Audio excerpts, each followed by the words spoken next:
I just have to say that right now I am drinking the most amazing tea.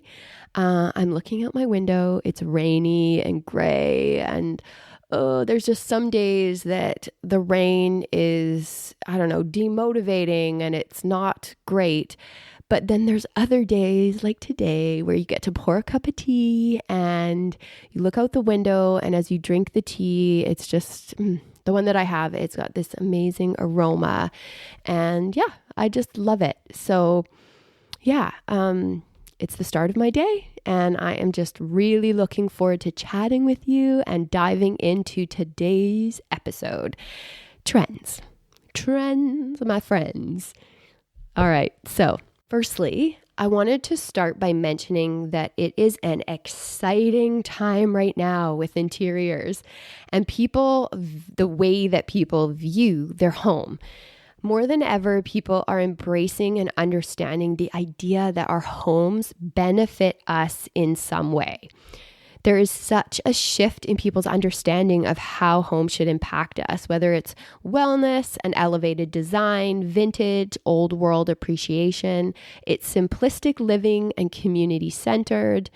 The narrative in our homes is beginning to shift and change and will continue to change immensely in the coming years, which for me personally is so exciting because, well, I teach this and of course I stand by this wholeheartedly.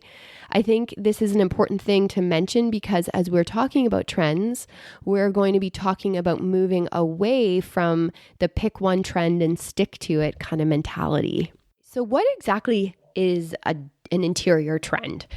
Well, it's basically, and to put it simply, something that gains crazy popularity resulting in mass manufacturing, and then it begins its decline and then is considered dated. It starts with something or some form of introduction, whether someone recognizable puts it out there, it catches and is shared, or it's even at times a calculated decision by marketing agencies and brands.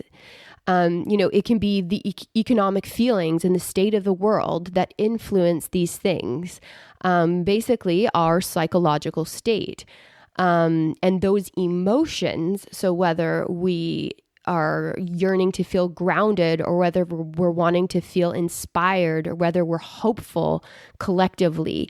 And these emotions drive what colors and textures and shapes and styles and use of material is trendy. There is semi-annual trends and annual trends, like color of the year, and there's definitely a crossover from fashion to interiors. So yeah, you've got your annual trends, then you get more of a 5-year trend and a 10-year trend that lasts the decade.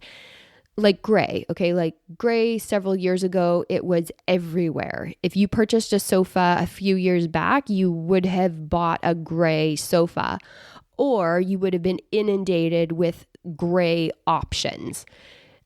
Whereas now the trend is more of earth tones, warm or neutrals, and gray is still an option in the swatches because it is a neutral, but it's not in your face like it was. People are wanting more warmth in their tones, even depth and luxe with vibrant tones. Some trends you may be aware of is the farmhouse trend. If you are someone who loved that style or was perhaps overly influenced by that trend, then you may be finding you're not feeling great about your home right now and you're itching to change things up. You may even be over it completely, looking to see something different and craving to see something different and to change your space. The same might be true if you overcommitted to, say, the mid-century design, the mid-century style. But I think when it comes to style, let's say mid-century, you have to understand the architecture. If it's a strong style, it should influence the interior style. So the architecture informs. So it should be considered first. If you're living in a mid-century home, you're probably going to want to incorporate a more modern aesthetic and even some pieces true to that era. But it's not that you have to be fully committed to the style and live a sort of movie set vibe like Mad Men, but it is important to have some flow and fluidity. But a problem with trends is when it just completely overtakes everyone's homes because it's all the stores carry. And it causes you to feel like you aren't current or that you lack style comparatively. So when you walk into these stores and you're comparing it to your home, you just feel there's a disconnect, and then you worry that, you're not stylish. But trends are a win for retailers, and they can, put out big collections and their sales will reflect that. They can forecast their profits. So from a retail's perspective, they don't have to appeal to a bunch of different tastes. They can appeal to, say, one style or a couple styles and know that the masses will respond positively because it's trendy. And some consumers also love trends, especially if you're someone who isn't confident in design decisions. If you're someone who loves to stay on trend and current, then trends probably make you feel reassured that you won't make a mistake.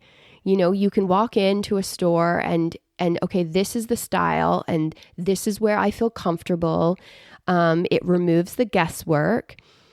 You know that you're buying something that should look good in your space.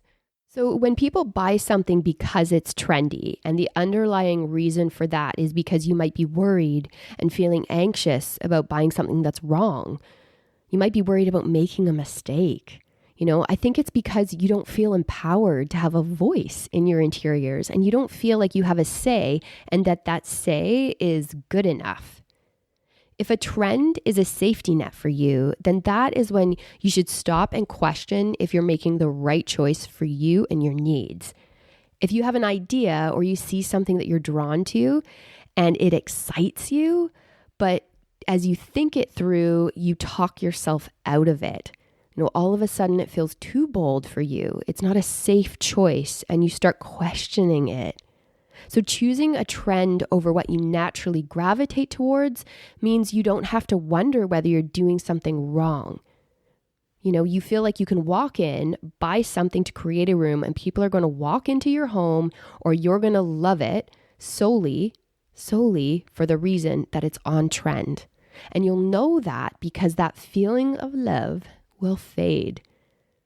It won't serve you in the same way. So take caution with this, not just for loving your spaces, but when you gravitate towards trends, you run the risk of all of a sudden everything in your decor feeling dated when that trend is no longer in style.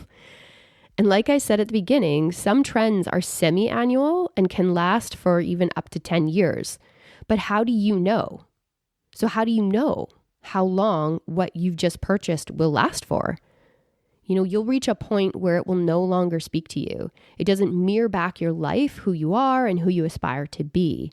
When that trend starts changing, you really feel at a loss for your style. And in some cases, depending on how much you've adapted to that style and changed your interiors to reflect it, you might get to a point where nothing in your space is working and you're just not happy and it doesn't bring you joy or inspire you. As you know, I stand by creating a healthy home that is good for you and your well-being, your body, your brain. It speaks to you and tells your story, who you are, where you want to go. It inspires you and motivates you. A home where you can welcome guests and they can actually get a sense of who you are. But just to add that if a trend is going to help you be healthier, like a home mini spa, or a trend is a certain environmentally friendly option, by all means, jump on that bandwagon if it's going to improve your health and the environment. But as always, make sure it's true to you. Don't go invest in a sauna or some other wellness trend if you're never going to put the effort into using it, right? Like these can be big planning and big budgets. So be cautious here. And I think when we gravitate towards trends and we go down that path committing completely, you miss out on interjecting a sense of yourself, right? You're playing to the masses, looking at everyone else to see what they're doing instead of asking, well, what do I really like and what's right for me? And maybe you feel, okay, like that's easier said than done. It's not so easy creating a home. For me, my style, my health, my happiness, it might feel just totally scary.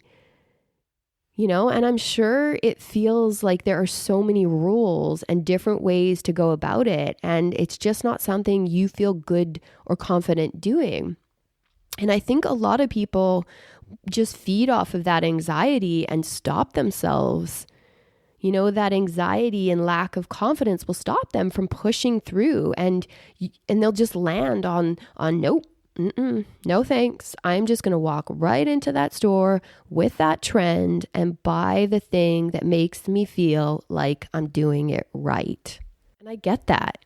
I understand how that feels, that you might struggle to visualize and create the look that's right for you. But there are ways to start creating your own style that's beautiful and reflects you and all of the things. But something you need to know is it is a process. You are learning about yourself and how to express yourself in your home unapologetically. And you must learn how to practice constraint, because it's not as easy walking into that store when impulsivity strikes. It's about saying no so that you can figure out why and when to say yes. Even if you have to live with something not feeling or looking right for a time, I think it's worth the wait to get it right. Sometimes all you need is one person whose opinions you trust and respect, and you might all of a sudden be able to do something in your home that gives you vision and inspires you to go on your own style journey. And just kind of say, hey, I want to do this for myself, and then take that first small step. If you have a generic style and you look at your home and you've gone too far down the trend path, think about how you can slowly detrend your rooms, strip them back, remove a few things that speak to that style. I understand that if you've committed to larger pieces that are costly, it may not be smart to remove those, but the smaller things or if it does make sense to remove those larger pieces, think about selling them and then investing that money back into new ones. I talk a lot about the importance of telling your story through objects and interiors. So what story can you bring to your home? You can tell stories through art, photography, textiles, and even things like scents. Smell and memory are linked. So surround yourself with scents that bring back good memories. I think it's key to strip away that style and trend and start to layer in other things. And like I said, it's a process and something that will not happen overnight. It starts with interior editing, where you analyze your space and critique it and come up with a plan to change it. And then you start. Don't be impulsive, right? Be mindful of wellness as you're detrending and stripping back. And then when you begin to change, make sure you're thinking about what you're introducing. Think about if it's something that's easy to maintain and keep clean. What is it made from? What's the environmental impact? I think when we're putting stuff back into our spaces, it's important to think about it from not only a style perspective, but a health perspective. What's the impact this or that will have on me and my body? If you avoid overcommitting to a trend, you can also have more flexibility in your spaces. You can change things up easier, and you can switch up the style between rooms. So for example, a bathroom is a great place to do something different if you want to switch up the style somewhere. Even laundry rooms and offices, these are spaces that can speak for themselves. So just think through the flow of the rooms. If you prefer having a consistent vibe from room to room, then keep the feel similar. But if you want to introduce a different style, then, here's a little tip. If there's a door to a room, then that room can be something different because there's a natural break. So it can be different. But again, be mindful of the longevity of the style. But, is it important to you to be current? Is it important that you are doing what's new? Ultimately, a home can be absolutely beautiful and meaningful and promote your well-being without being current. People look at a space that has been professionally designed, and they see these photos on social media or wherever, and they don't realize that some of these spaces have been designed years ago, and they'll remain this way as they see them in the photo for some time. And it's important to also remember that a trend can initially make a room feel like it's been designed well. Initially. But how can you tell if a room has been designed well? Firstly, if you feel good when you're in it, or if there's just that something that you can't put your finger on, but when you're in the space, it feels right. If it's your room, then it speaks to you and it's addressed your needs to the point where you can feel inspired, where you can maintain it. It's functional to your needs and it excites or calms you or whatever emotion you need it to evoke. And most importantly, it lasts, right? It stands the test of time. You're not constantly looking for ways to make it better or change it. You haven't based it on trends. It's based on you. You are the starting point to good design in your spaces. Your design should outlive the trends, and trends just won't matter. They just won't matter if you are in the design. So yeah, if you want your space to be well designed, do not focus on trends. Focus on you and your needs. Here's something you can try. If you're struggling with any of your spaces, a fun little kind of exercise is picture you're about to work with an interior designer. Picture them coming into that room with you. And they're standing there with you and you're looking at that room and you've just hired them and you're about to tell them what you need them for. What would you ask them to do in that room? What's on the top of your list?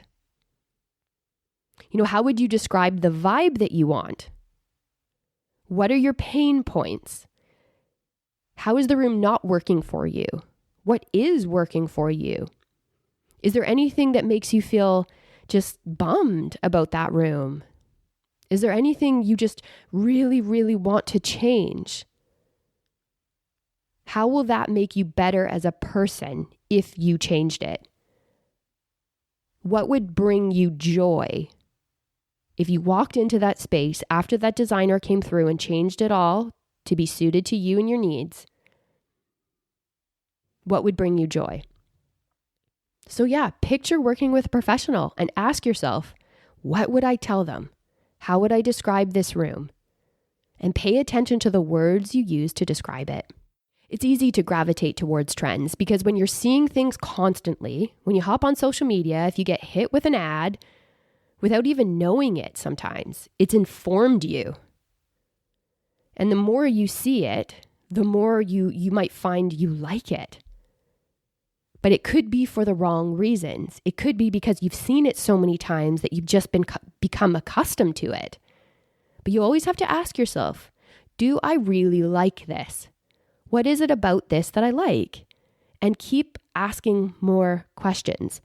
So for example, if you say, I like the lighting in this picture, then ask yourself, what about the lighting do I like? Well, it's a soft glow.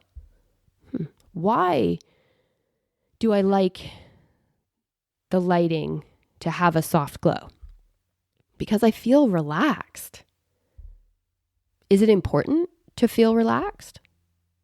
Yeah, actually, it is.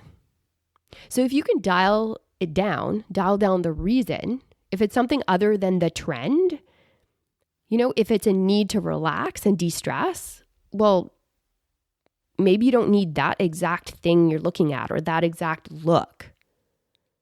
Are there other ways you can create this? And now that you know that this is important to you, when you look for other things or lights, you can look for ones that cast a halo on the wall or ones that dim down or ones that have a warmer color. You've got your why, you've got your reason, so now you can make choices based on that. Something else to keep in mind is with the ability to see trends from all over the world, you have to bear in mind that certain styles and trends work better for certain places. So let's say you want a Parisian look and feel, but you live in a 90s style home in North America. Like if you start to introduce opulence and overly treat things like ornate trim, then it's going to look and feel out of place.